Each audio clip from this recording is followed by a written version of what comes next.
Welcome back, fellow battle mappers, to the joy of battle mapping.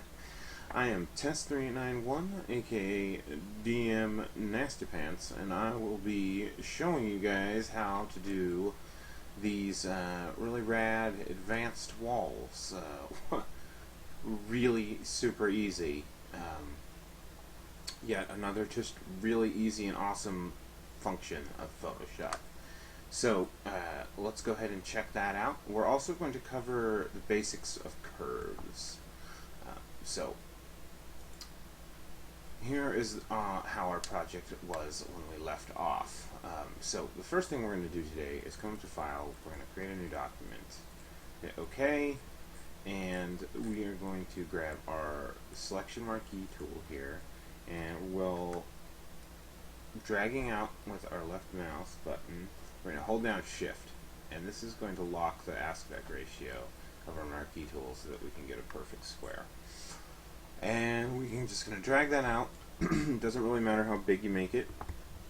And with it all the way dragged out, and we're going to fill it now. Now, since black is in the foreground color currently, we're going to hold down Alt and hit Delete.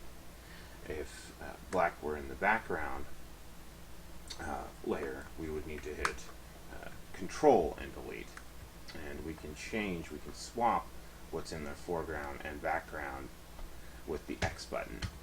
It makes us go back and forth. Okay, so now that we have our square selected and filled, we're going to just come on up here to Edit and head on down here to Define Brush Preset. We can change the name to Square, whatever you'd like to name it, and hit OK. And that's it. Now we're done with this. Now we can just close that. We do not need to save it. We now have our square brush, which we will see when we come up to our brush tool. Now, it's right here. Excellent. Now, with this brush selected, we're going to hit the little icon here that looks like a folder, and that's going to open up our brush tinkering settings here. We're going to start up at brush tip size, and let's just bring this down for now to about 20, which is what we were making our walls out of before. We'll come down to the shape dynamics, and we're going to turn size jitter all the way up. We're going to come down here and we're going to turn roundness jitter all the way up, and we're just going to lift minimum roundness up just a teens. We'll come down to scattering. We'll up the count just a little bit, and nope, we're going to do no scatter whatsoever. Actually, let's do just a smidgen of scatter as well, and how about a little count jitter as well. And what this is doing is it's just adding variation to how our brush is going to apply the color to whatever we use it on.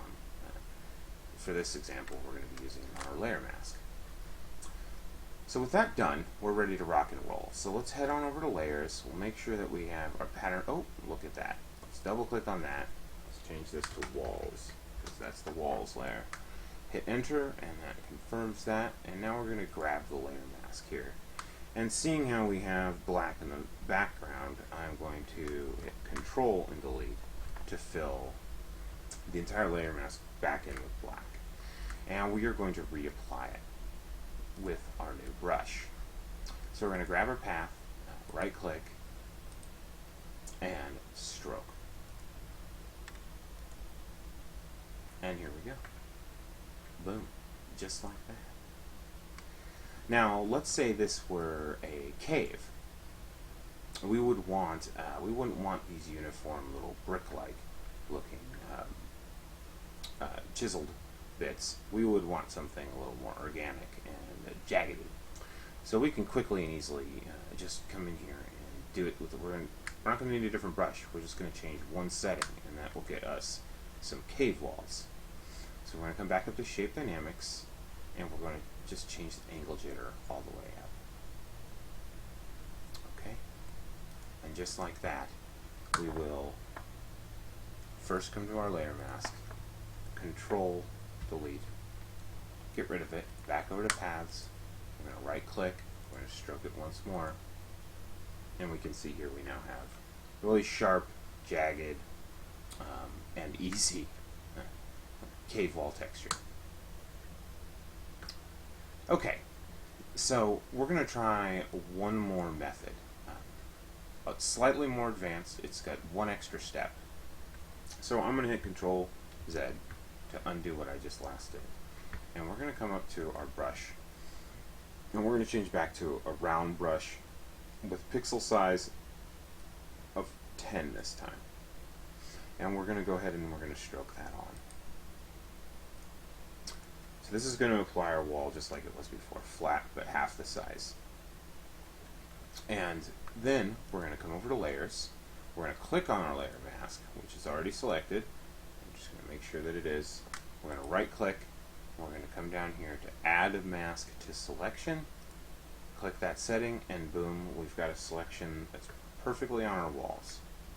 Now we're going to come back to Paths, and we're going to create a second path by using this button here, the Create Path from Selection button. And boom, we have our second path here. Now since we don't like to leave our path named Work Path, we'll double click on that, and it will name it Path 2. That's fine. Now, with our second path, we're going to come back up to our brush, and we're going to change back over to our square brush. Open up our settings and take a look at it. We're going to come up to Brush Tip Shape. I'm going to change the size down to 9 pixels, or 10 will work. Go ahead and get rid of that. Now with Path 2 selected, we're going to right click, and we're going to stroke again. Okay, and now I'm going to click off of the path to dismiss it so we can get a nice easy look in here. So now what this has done is this has just created a much smaller and more detailed variation on our flat wall. Now this is all up to taste. You know, you can play around with the settings until you find what you want, and we can, you can experiment making different kind of brushes. We'll get into other brushes, making other brushes soon. But for now, we're going to move on to curves. Okay, so we're going to go ahead and head on back. Get rid of our stroke. There we go. Excellent. Using our history menu.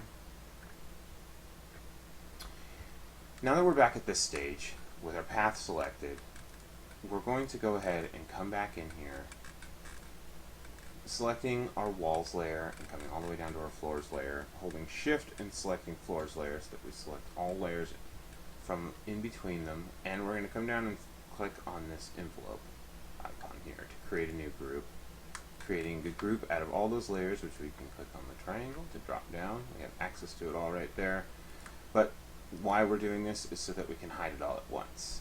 We're going to go ahead and hide it by hitting the eyeball icon, which has left us with a blank white screen and clear visibility of our path. Okay, so now let's go ahead and hit Control apostrophe to pull back up our grid. Now we can see, just barely, that this is where our path is. So with the pen tool selected over here, we're going to move in. We're going to go 2 in from the side, and we're just going to hit right click and add anchor point. We're going to come over to the other side, we're going to go 2 out, right click, add anchor point. Okay? Now that we have our 2 anchor points created, we're going to come on over here, we're going to click on our selection tool. Now, there are multiple tools for almost every tool in Photoshop, and how we access those is by right-clicking on that. Now, more than likely, you have a black arrow in that spot. If that's the case, we're going to right-click on that, and we're going to change it over to the Direct Selection tool. Now, the difference here is that the Path Selection tool, the black tool, will just grab the whole path and move it around no matter what. The white tool, the Direct Selection tool, will allow us to move individual parts of our path, which is just a really powerful way to make edits later. So we're going to click on this little node that we just created, and we're just going to move that up 2 squares. We're going to do the same thing on the other side, up 2 squares. And we're going to grab these little nodes off on the side, and we're going to pull them out and even off right here. We're going to do the same thing on the other side. We're going to click on the node, grab our little dealy bobber, pull it out. Okay, now we're done. Now we've updated our path. We can come back over to our layers, and we can make our group visible again. Open it up so that we can get in there. Now we're going to have to restroke. So for the walls, let's go back over to the paths. Let's go back over to the brush tool. We're going to grab our round brush. We've got 9 pixels. That's great. That'll work great. We will right click. We will stroke. That gets our first wall. Now we're going to go back to the layer mask. Click on it, right click on it, add mask to selection, back to paths, create our new path. Excellent. And back up here, and grab our 20 pixel square that's from memory. We're going to change that down to 10 pixels. That's great.